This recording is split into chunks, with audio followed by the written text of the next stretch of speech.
What really happened with your host, Mike Rivero. The history the government hopes you never learn. Here is your host, Michael Rivero. And aloha, America. Welcome to our show today. It is Thursday, June 1st, 2017. June is busting out all over. You have to be my age to get that musical theater reference here. So, sure happy it's Thursday, sure happy it's Thursday, sure happy it's Thursday. We've got a lot of stuff to talk about today. The phone lines are open, 800-313-9443. Mike is in our control room, twiddling the dials, keeping us out of trouble, ready to answer the phone when you call on in. A couple of quick program notes, of course. Next Monday, June 5th, Gilad Otzman will be joining us on the air to talk about his concert tour, his lecture tour, his new book, and I guess he's going to be talking about his being attacked, physically attacked by Antifa. We'll be talking about that a little bit later in the show. And on June 8th, we're going to have Phil Turney and Dave Gahary talking about Israel's attack on the USS Liberty and the subsequent cover-up, which is now proven to be less than effective because pretty much everybody knows. Israel attacked the USS Liberty. They killed a bunch of U.S. sailors, tried to blame it on Egypt. When it didn't work, then they said, oh, it was a case of mistaken identity, blah, blah, blah, blah, blah, blah, blah, blah, blah. Now then, I have a question here. When I got up this morning and I turned on the corporate media, all over the place, it's Hillary Clinton again screaming that she should have been the president. Russia took it from her. It was all the fault of this person, all the fault of that person. This is June. The election is over. And Trump has, been the president. Why is she still flapping her gums about this? Has she just gone senile? Because even if Trump is driven from office somehow, Mike Pence gets to become the president. There is no way Hillary Clinton is walking into that Oval Office. Is she just incapable of accepting her own failings and shortcomings? Does she not understand that we, the American people, couldn't stand the idea of her as a president? But she's still going on about this stuff. And it's getting even more wild and out there. She's still out there saying Russia hacked the DNC servers, forget about Seth Rich and the rest of that. Russia hacked the election. But now she's saying it was guided by Americans, that people inside the United States were working with Russia to steal the White House from her, and even saying it may have been Donald Trump. Donald Trump was in cahoots with the Not a shred of evidence about it, and she's still out there screaming about this stuff. Apparently she was at the annual Code Conference, and she was talking about, the fake news and how her campaign was under attack and guided by Americans. And frankly, that was the shark right there. They're back to this Washington Post, arm of Russian propaganda that they say those of us in the independent media were all about. Forget about Travelgate or Chinagate or all the dead bodies or all the other scandals. No, American people don't care about that sort of stuff. She's refusing to let go. In fact, she even made a statement at a tech conference in California, Silicon Valley, saying that Trump colluded with 1,000 Russian agents. Can you believe that? 1,000. No, Hillary, I don't believe that. Would you believe 100 Russian agents? No, Hillary, I wouldn't believe that. Would you believe that Trump colluded with members of the Bolshoi Ballet? No, Hillary, we don't believe that either. And frankly, you are getting very annoying with all of this. Let it go. You lost the election. Period. End of discussion. And Hillary is starting to blame people who were working within her own campaign. And apparently Clinton has claimed that the Democratic National Committee fell far behind the RNC in terms of voter and data analysis. And now she's trying to lay the blame on the DNC data director, saying it was all their fault. And, of course, the DNC data director has come back with a reply that we cannot say on the radio without risking our FCC license here. The good news is even the corporate media is starting to make fun of all of this. And Tucker Carlson went down the list of crazy Hillary Clinton conspiracy theories about Russia and why she lost the election. And Hillary's still out there saying she had the popular vote and she had the most grassroots support. But, you know, there was a study that was actually done. 2 different online audit tools are saying that the majority of Hillary's Twitter followers were fake. She's been caught buying Facebook fans. It was all manufactured illusion. And she came up short trying to steal the election, and that's why she's angry. She feels she deserves the White House because she had this massive vote fraud online propaganda campaign, and by golly, it's just not fair that she didn't get it. Now, Judicial Watch has come on out with a new press release showing that some of the more recently released Clinton emails are showing classified information was sent to Clinton Foundation employees. Now, nobody at the Clinton Foundation had the security clearances needed to see this information. The email system at the Clinton Foundation was not secured and certified for the handling of classified information. These are, again, Title 18 violations, and they're not accident, they're not negligent. She intended to send these emails. That's Title 18 felony violation. And apparently these emails are also showing Huma Abedin providing U.S. government plane and hotel reservations to Chelsea Clinton for her trip to Germany while she was employed at the Clinton Foundation. In other words, misappropriation of U.S. government taxpayer-funded assets. And Abedin is quoted in the emails as saying she's hooked up people from the Russian-American Foundation with the right people at the State Department. Well, there's some Russian collusion for you, but more importantly, it's a pay-for-play scam. And that's why we didn't want Hillary as President of the United States. We're going to do a quick shout-out now to our on-air affiliates who are just now rejoining our network. The Sethridge case is still out there. People are talking about it. It's all over the independent media. It's all over the foreign press. The U.S. corporate media is still trying to make this go away because it represents a huge embarrassment. Not that there's yet another dead body on the dead body list, but because Sethridge is pretty much confirmed to have been the DNC leakers. Kim.com said he was the leaker. The gentleman that he was passing the information on to WikiLeaks said Sethridge was the leaker. Julian Assange implied strongly he was the leaker. And there's no evidence of anything else. The Russian hacking the DNC servers story has fallen apart because the company on which this whole theory was based has now pulled back. CrowdStrike saying, no, we didn't actually find any evidence of Russian hacking, and they are refusing to cooperate with the congressional investigation. So now we're looking at a high-level assassination. We're looking at outright falsehoods by politicians and the corporate media regarding the DNC's emails. Now, a lot of people are saying there's a lot of weird stuff going on. Supposedly, Sethridge's laptop has now disappeared. So have the videos off the responding officers' body cams.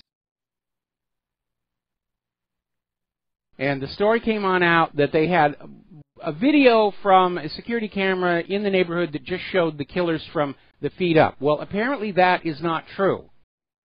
According to a video that's over on YouTube, apparently Sethridge's neighbor had security cameras.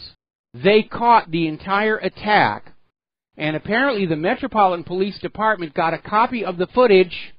It has now disappeared.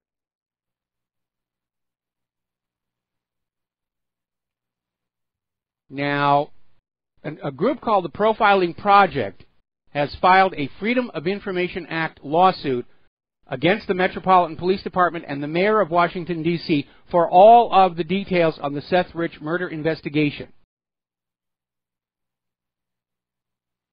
So people are digging into it. They're using the Freedom of Information Act lawsuit, and I don't really see how they're going to be able to claim the right to privacy. Although, believe it or not, in the Vince Foster investigation, evidence surfaced that there was, in fact, a second gunshot wound on the body, which kind of argues against suicide.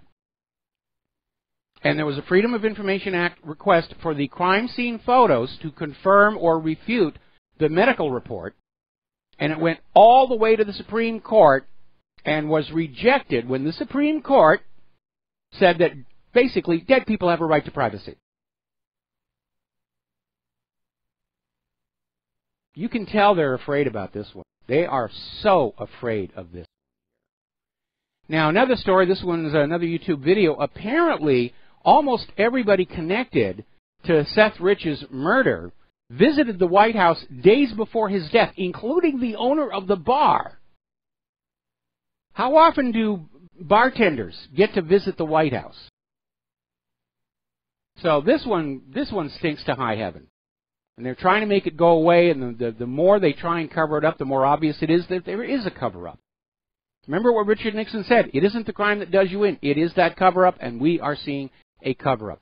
Now, getting on back to the other aspects of the Hillary Clinton misuse of the computers here, Debbie Wasserman Schultz is now admitting that there were IT security violations, but she says it wasn't her fault. It was the House administrator's fault for not stopping her. That was their job to come in on and say, you're violating the policies, please stop it. So she's trying to shift the blame.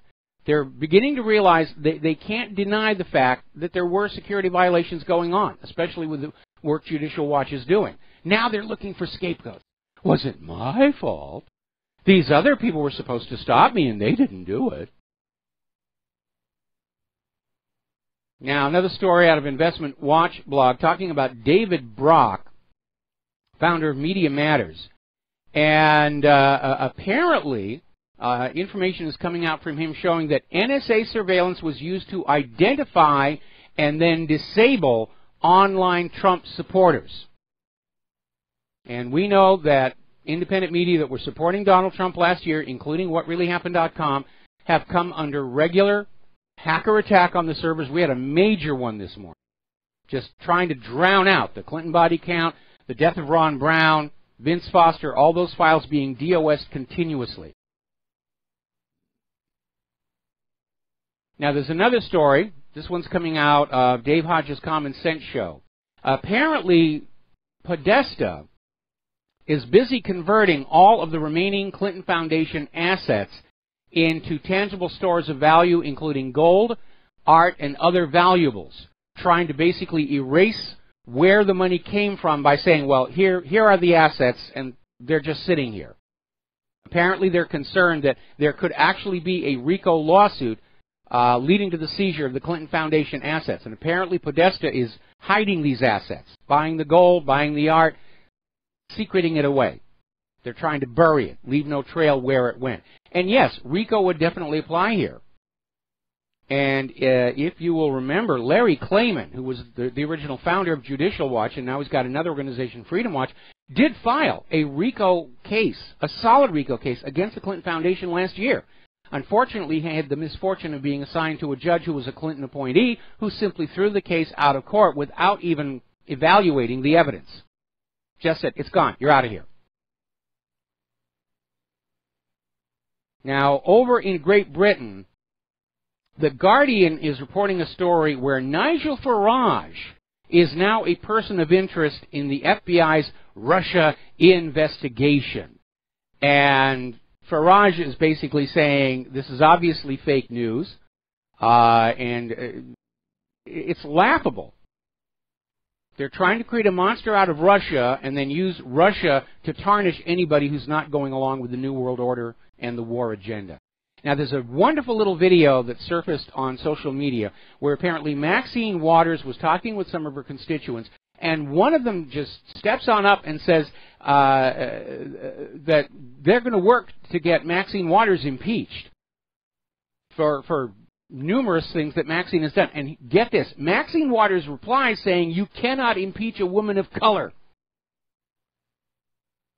I mean, that right there tells you that the 25th Amendment maybe ought to be applied to members of Congress as well as the President, because we're dealing with somebody with serious mental issues here, I think.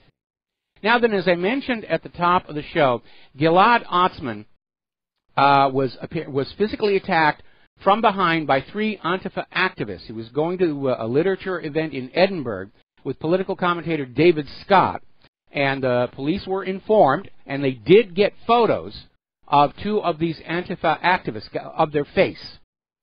So they're now being hunted for and arrested, hopefully.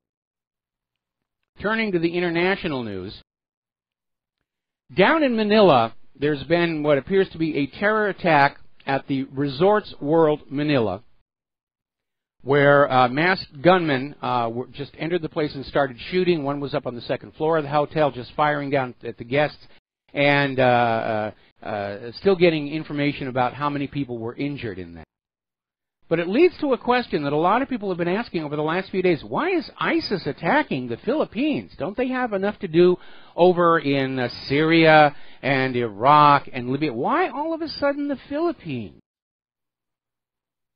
Well, the answer comes from an article, The U.S. Deep State Trying to Overthrow the Filipino Government. The U.S. Deep State is very unhappy over Duterte's war on the drug trade. Remember, the U.S. and the Philippines were all buddy-buddy and everything was fine until Duterte said, look, this drug trafficking has gotten completely out of control. And he started handing out death sentences for drug traffickers. And Obama went out over there and said, you ought not to do that. And basically soured U.S.-Philippine relations over this drug dealing issue. And now all of a sudden ISIS, which we know is a manufactured U.S. proxy, is in the Philippines trying to overthrow the democratically elected government. It's getting pretty obvious. Now, over in Iraq, the popular mobilization units have declared they are now ready to enter Syria to support Bashar al-Assad against the U.S.-backed rebels, ISIS and Al-Qaeda, which we know are also backed by the U.S. And this is getting into a very, very tricky situation because especially getting around that hot zone on the border, it's looking like the U.S. forces and their allies could very easily wind up in actual combat with the Syrian government forces. And that, of course, would be the end of the claim that the U.S. is in there to fight ISIS and Al-Qaeda. They're actually going head-to-head with the Syrian government. Now, once again, U.S. forces have been caught supplying weapons to ISIS-held regions in Raqqa. This was a story that came on out from Fars News, and they backed it up with photos, basically saying there were helicopter operations going on in taking supplies in, taking some of the top commanders back on out of concern that they might lose that area. And this is not the first time the U.S. has been caught supplying these ISIS forces with weapons. And weapons are just flowing all over the place. Inside Syria is reporting U.S. arms are pouring into Syria. A lot of it is under the cover of, oh, we just happened to misplace $1 billion worth of guns. We have no idea where they went. And then, of course, every time the Syrian government forces clean out an ISIS stronghold, they'll find it full of U.S. manufactured weapons. And the U.S. is pouring weapons onto the Syrian Kurds, which is upsetting Turkey, no small end. The whole region is spinning into chaos, and maybe that's exactly what the U.S. government wants to see happen, because according to this other article out of Sputnik News, Washington wants to occupy certain portions of Syria. And they're saying that even once this 6-year war is over, the U.S. is going to remain there in certain portions of Syria. This is coming former senior security policy analyst to the U.S. Secretary of Defense, Michael Maloof, in an interview with Radio Sputnik, saying the U.S. is not going to leave Syria the way they've never really left Afghanistan. Going to maintain a garrison. Now then, apparently Russia has launched 4 cruise missiles at ISIS targets near Palmyra. 2 were fired from a Russian frigate. 2 were fired from a submerged submarine. All 4 hit their target. That's a 100% success rate. And indications are that these targets will not be back to running in less than 24 hours. We're going to take a break for commercials. We'll be right back. Aloha America, welcome back to the show here, and a listener just wrote in to remind me that following that little upset over Duterte's drug policy between he and Obama, Duterte started talking about allowing Russia and China access to military bases in the Philippines, and that obviously is going to be a very powerful motive for ISIS to be used to try and overthrow yet another government of yet another country that has done absolutely nothing other than to refuse to obey the United States of America. Getting on back to Syria, Putin is once again reiterating that only the Syrians are entitled to decide the future of Syria, and reiterating again that there is absolutely no evidence to back up U.S. claims that Assad was using sarin gas on the people of Idlib. And in any event, the story never made any sense anyway. There was no reason for him to do something like that. Just another U.S. government lie. I had another phrase I was going to use there, but again, we don't want to endanger the FCC licenses of our on-air affiliates here.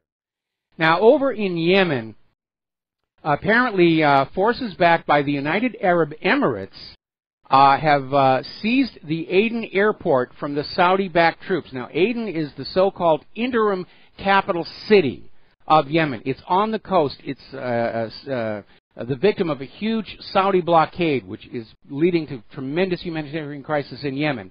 But apparently they have captured the airport, and that means they're going to be able to start bypassing that naval blockade with aircraft. So that situation is out there. Now, getting on back up to Afghanistan and the car bomb there in Kabul. Interestingly enough, the Taliban is saying, no, we had nothing to do with it. Because apparently whoever set off this bomb wanted to blame the Taliban to try and get those members of Afghanistan who are under currently U.S. puppet control to say, oh, bad Taliban, let's go get the rest of them. But the Taliban is saying, no, what is us? Another false flag. Another false flag. Adding to the daily diet of booga booga, apparently BFV President Hans-Georg Meben, I think that's pronounced, who's boss of Germany's spy agency, is saying ISIS has set its eyes on Europe. This is coming from Die Welt. Germany is high on the target list of ISIS. See, they're ramping up all these false flag attacks. They're trying to get everybody just absolutely enraged or terrorized into saying, oh, yes, all right, go ahead. Let's go off and, destroy all these Middle Eastern countries. Now, adding more chaos to the situation, Russia is now ready to supply the S-400 air defense missile systems to Turkey. And I'm sure Turkey's going to be very, very glad to have them, because Turkey has to understand they're not on good standing with the United States, especially following that botched attempt at a coup d'etat. Turkey also understands they too are within range of Israeli warplanes, although there's a growing suspicion that Israel has managed to hack the S-300, S-400 radar systems to make their own planes untouchable. I'm sure that software engineers are already looking at that. More weapons going into the region. It's turned into a major, major flashpoint. Meanwhile, NATO is basically formally becoming a member of the U.S.-led coalition fighting the Islamic State, meaning NATO is now part and parcel to the U.S. invasion of countries who have not actually done anything to us. And that's the new model. You plop a bunch of actors saying, I'm ISIS, come and get me schmuck, and then the war is on. And now NATO has been dragged into that as well. Is it a world war yet? Can we say it's a world war? I think it's time that we start saying, yeah, we're in World War III right now. Now, apparently up in Great Britain, their government did an inquiry into Saudi Arabia's funding of various jihadi groups. The report has been described as very sensitive, and now they're saying they may not publish it after all. It would really embarrass some of our friends. It would make some of us look very, very foolish, so we're just going to let it fade off into the twilight zone. We're going to take a break for commercials. We'll be right back. And aloha, America. Welcome back to our show here, and this is getting real serious, this rush toward war, potentially nuclear war. And apparently over at GlobeSec 2017 in Bratislava, Slovakia, a Russian parliamentarian, and I'm probably going to botch the name, but here we go, Vyacheslav Alexievich Nikonov, basically stated, dealing with the face of NATO expansion on Russia's borders, basically saying that if push comes to shove, Russia will use nuclear weapons to defend Crimea from invasion, because that's definitely on the drawing board. They don't want Russia to have Crimea. They want Crimea to be enslaved to the European Union. Meanwhile, Putin is out there saying that Russia is not going to sit idle while the U.S. deploys a global anti-missile system. Because for all the talk about, oh, this is to protect us from North Korea, this is to protect us from Iran, the reality is that the placement of all these anti-missile systems are clearly intended to encircle Russia in order to forestall a Russian retaliation in the event of a nuclear war. And we have had people inside the U.S. government saying, let's just go ahead and nuke Russia and get it over with. Paul Craig Roberts, who's a very serious individual, reported on his website not too long ago. His sources inside the U.S. government are saying this is actually seriously being talked about. I'll just say, let's just go for it, get rid of Russia, and it will now be a Western-centric world dependent on the U.S. Federal Reserve note, and that will just be that. Same thing going on with China. Article out of Zero Hedge. Forget peace and stability. Washington's policy in the South China Sea is clearly confrontational. And they're talking about how the USS Dewey was carrying out what is called a freedom of navigation operation and went within 12 nautical miles of Mischief Reef for about an hour and a half, zigzagging in the water back and forth in front of the installation. Now, normally a freedom of navigation exercise remains outside the 12 nautical mile limit because the United States recognizes 12 nautical miles as being territorial waters. So they went into the water. It was clearly a provocation. And remember, those islands belong to China by international agreement dating back to the end of World War II, the Cairo Convention among them. When they say the islands are disputed, what they're really saying is, well, China has these islands, but we've decided we want them. And, of course, the islands are really not the issue. There just isn't that much there that's worth a confrontation. In fact, it looks about as silly as when Great Britain went into the Falkland Islands Wars. And we've liberated all these British citizens, most of whom were sheep. What the U.S. really wants is a conflict with China to erase the yuan from global economic activity, just as the push for war with Russia is to remove the ruble as a threat to the continued economic domination of the U.S. Federal Reserve note in global trade and banking. Let's take a phone call. Alex in Florida, aloha. Welcome to the show. What's on your mind? Hey, Michael, I'm sorry, I'm a little off subject, but I wanted to call someone knowledgeable in this arena, and it is global warming. I've heard you mention before that we could not determine the effects, the real effects of global warming unless we could determine the heat of the volcanoes in the ocean's floor. Is that correct, what you said? It's one of the issues. You know, basically nobody knows how many active thermal vents and volcanoes there are on the floor of the world's oceans. They're finally beginning to realize that El Nino current is actually caused by a field of undersea volcanoes off the coast of New Zealand. And if you can't subtract that heat from the ocean's temperature, then anybody who claims human activity is causing thus and such to ocean temperatures, it's just a guess. It's a guess and it's propaganda. Remember, yesterday we reported NASA has finally released all of this satellite data about the polar caps, and shows they haven't shrunk at all since 1979. In fact, they've been above average for the last few years. This was always politics. And I know Trump has just pulled us out of the Paris Accord, and the liberals are going completely bonkers, and Al Gore is hiding in his closet crying about how he's not going to get all that money from carbon credits that he thought he was. But again, this human-caused global warming was another effort to try and get us all to say, oh, we must have a global authority taking care of the environment and climate to which we must surrender our sovereignty, along with, of course, paying carbon taxes and the rest of it. And I'm absolutely 100% on board with Trump's decision.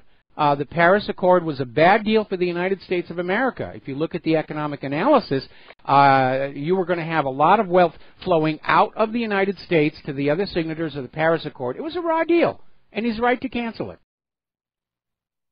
Okay, that's good to know.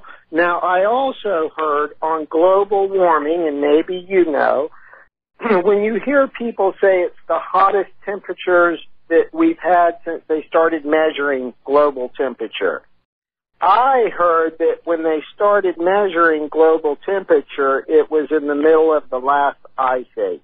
Do you know if that's accurate or that's just someone talking? That's just somebody talking because we had not invented thermometers back in the middle of the last ice age. Generally, there's been a lot of fudging of the data that has been exposed, trying to erase the effects of the medieval and Roman warming periods, which actually turned out to be times of tremendous abundance for the human race. And we certainly know from the ClimateGate leakage of computer source codes and emails from the Hadley Climate Research Unit that they've literally been rigging the data to sell this idea that humans are warming the Earth. And remember, back in 2000, they were out there saying snowfalls are now a thing of the past. Look, we've had all these hard winters, and look how long winter lasted into this spring. We actually were officially in the astronomical summer, and they still had snow in Montana. Yes, and I also heard that not only, well, you just told me the Paris Accord is a raw deal for the United States. I also heard that basically they're not preventing these countries from polluting the atmosphere and the environment. They're just making them pay for it. Do you know if that has any? Yeah, that's all it was. That's all it was about: extracting money, basically extracting wealth from the more industrialized countries and shifting it over to the less industrialized countries as part of this attempt to even out the world's economies before they drop the borders for the global government. Okay. And I also wanted to say, I don't want to be a mean guy. Not a mean guy. I actually think Trump's trying to do the best that he can do.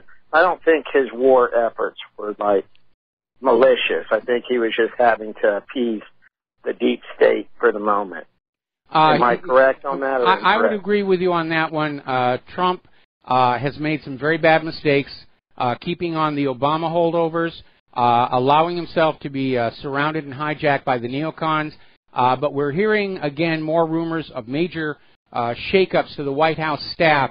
And it would apparently Kushner, because of his actual involvement in this Russian bank that was under sanctions, Kushner's being pushed away. Steve Bannon may be coming on back. That would be a really, really good sign. We could yet see Donald Trump stand up and say, you know something, I'm going to go back to being the president that I campaigned as. But, again, certainly with the most important agendas, the economy and the wars, he has been a disappointment. But he is doing some things that I definitely like. He's definitely coming on out against harmful vaccines. He's pulling us out of the Paris Accord. So there's some good and some bad.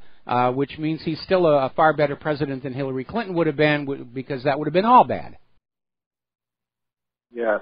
I think he's trying his best, to be honest with you. He has a tough position, and I don't, there's some that say he's only going to be a one-term presidency. I don't think he cares if he's one term or not. If he's good, I think I've heard you say we want him for 2 terms. Well, if he's bad. I think I don't think there's ever been a president who wasn't dreaming about a second term, and apparently Donald Trump has already officially declared for 2020. So, what can I tell you? I hope so. I think he's doing a good job. I think at the end of the day, 4 years from now, I'm hoping that we can say he did the best job that he could do. I contacted the White House and said, if you just stay out of wars, you will be a great president. But I want justice for all the crimes that have been committed by the United States government. I do as well, but again, Obama campaigned on ending the wars in 2008. We didn't get it. Trump has campaigned on ending the wars. We're not getting that either. And I think that's going to be the benchmark that we hold Trump to. And if we get into the 2020 election season and we're still at war in all of these countries, assuming the United States government hasn't actually collapsed by then, the only way I would support Donald Trump for a second term right now is if Hillary runs again. If they run Tulsi Gabbard, I'm on her side. You know, me too. Yeah, me too. I would love to see Tulsi run for the White House. I would love to see Donald Trump put her as the FBI director. I know she might not have the credentials, but I think that she has the heart, and I think she tries her best to deal in honesty and truth. Yes. Yes. I would love to see her there, and she's a Democrat. Yes. What kind of crap could they give her? Well, I mean, look how they went after Bernie Sanders. He was a Democrat. They tore him apart. They dropped him in the shredder. Yeah, poor Bernie. Even though I'm disappointed in him, I think it was planned the whole time. Maybe, maybe not, but he rolled over on us. I hate to say that. He should have been in pursuit of figuring out why they cheated on the vote. So he should have prosecuted that stuff and looked into prosecuting it. You know, they may have threatened him. In fact, there were rumors that he was threatened, that the lives of his family members were being threatened. Remember, these deep state people, they play for keeps.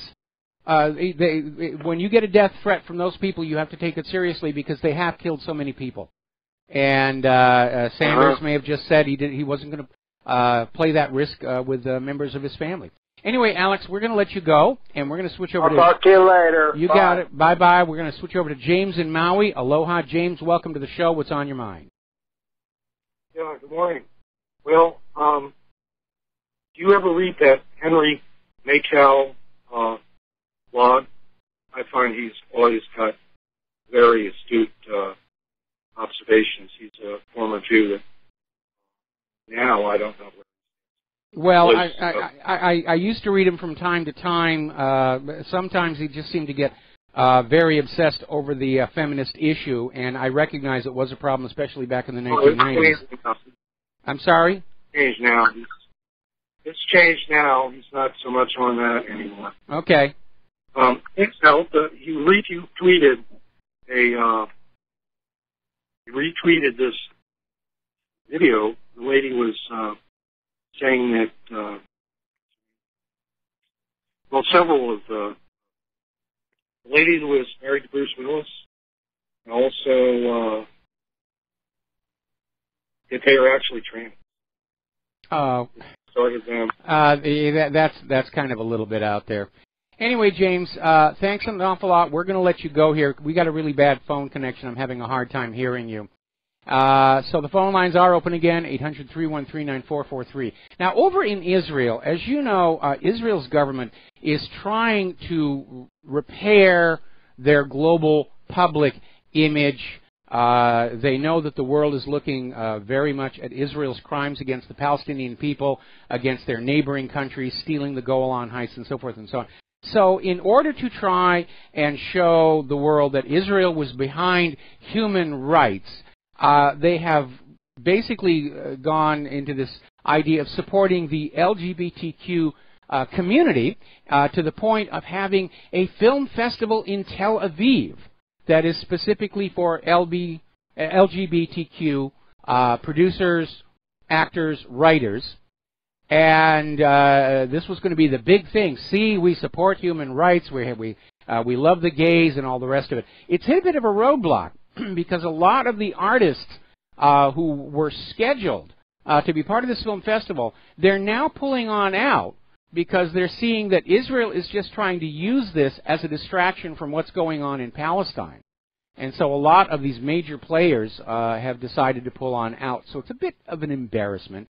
Meanwhile, the United Nations continues to say that Israel's occupation of the West Bank and Gaza Strip is the main cause of the Palestinians' humanitarian needs, saying that the occupation denies Palestinians control over basic aspects of daily life, whether they live in the Gaza Strip or the West Bank. And that's really what Israel's global public image is now being seen as, the abuse of the Palestinian people. Okay, let's see. Let's grab a few more phone calls. Joe in Pennsylvania, aloha. Welcome to the show. What's on your mind? Hi, you and Mike. I made notes here. Okay, in reference to that caller that just called about global warming, okay, I think we all know that it's getting colder, and I really do think that we all know that there is terraforming going on this planet, okay, with the chemtrail spraying. I'll leave that alone. Yeah, please leave that alone. Leave that alone. Leave that alone here. Okay. Before you move on. Before you move on, though, I want to make a comment. Even the global warming people are knowing that the world is not warming. That's why they're trying to change it to climate change. They're rebranding so that whether it gets hotter or colder, they're going to say it's all the fault of humans, which is nonsense because climate is always changing through natural processes, mostly the energy output of the sun, which right now is at a minimum. We seem to be heading into a new Maunder minimum. But, politicians like to take something that happens naturally, declare it to be a crisis, say it's all the fault of the taxpayers, and you will atone by paying more money and giving us your obedience. That's a good, valid point you interjected there. I appreciate it. And moving on to the money junkies, do you have a solution? How are we going to get out of this mess with this fiat currency? Well, the solution is we're going to have to let the whole system come crashing down, and when we restart the country, we'll have it just carved in granite. No more private central banks, because there's never been a nation that prospered underneath private central banks. They were all driven into poverty and ultimately war by these private central banks. Anyway, Joe, got to let you go. Got to take a break for commercials. We'll be back with more phone calls after these few words. Aloha, America. Welcome back to our show. We're going to go back to the phone calls now. Joe in Tennessee, aloha. Welcome to the show. What's on your mind? Hey, Mike. Second Joe in a row. Yes. Anyway, I read an article yesterday. It was very interesting. It was about the Comey firing and how it was no accident that he was fired while he was in California. And they think that Attorney General Sessions and them might have just went into the FBI director's office and got his files and his computer and all that stuff because and I never thought about that, but I do think that makes a lot of sense. I mean, the way they kept it under such tight wraps. I mean, that with all the leak, and there was no leak involved in the firing of him. And then the way he was over in California, I don't think that was an accident. And I just thought it's something that it's kind of been ignored as far as that. And I just wanted to bring it up to you because you have a good insight into these things. Well, I don't know. I've heard nothing about Comey's files and computer being seized. It would require a warrant, obviously. But, yeah, it did happen rapidly, and maybe Trump decided it needed to happen quickly so that Comey didn't have a chance to respond and find some way to block it. Simply announce it, it's a done deal. But if it's in the FBI director's office, they're not his files. They're not his. It's not his computer. It's the government's, and that's my point about him not being there. They don't need to go get a warrant for his work computer or his files in his office. That the attorney general would have the ability. Like I said, it's not his personal use computer. You are correct. You are absolutely correct. The other thing I wanted to bring up was this Hillary sore loser tour thing. And I would love somebody to compare the amount of speeches and rallies that Trump had within the last month and the amount that Hillary did. I mean, most of the rallies for Clinton were Kane or Chelsea. I mean, if you want to talk about what really cost her election was the fact that she was sick and she never even was able to campaign. I mean, Trump was barnstorming the country. She couldn't even go to Wisconsin or Michigan. And meanwhile, they're bringing up all these other excuses. And, I mean, Trump can bring up just as many, cheating on the debates and the media, whatever. But really, when it came down to it, was really stamina. And they tried to cover up her health issues, and it bit them in the butt. It's kind of like karma. Plus everybody saw that she had a teleprompter for that debate. I mean, nobody's going to respect somebody who's trying to cheat the game. To get ahead, and I think that backfired against her. Plus, it was rather hard for Hillary to be going out and having these campaign rallies because inevitably photographs of them were embarrassing. I mean, she was barely able to fill a room Remember that one at the bicycle shop? Nobody showed up, so she had her own campaign staff crowd around the front to get pictures to make it look like somebody was there listening to her. Meanwhile, Trump was filling up sports arenas. And so it was very obvious. I mean, at this point, I would love to see full investigation into the election fraud because I don't think Hillary won the popular vote. I think she lost by an absolute landslide, and she's angry because she was cheating the election, but she couldn't cheat it enough. And I think that's what came on down. Joe, thanks an awful lot. Going to let you go. Going to do a station identification. We'll be right back.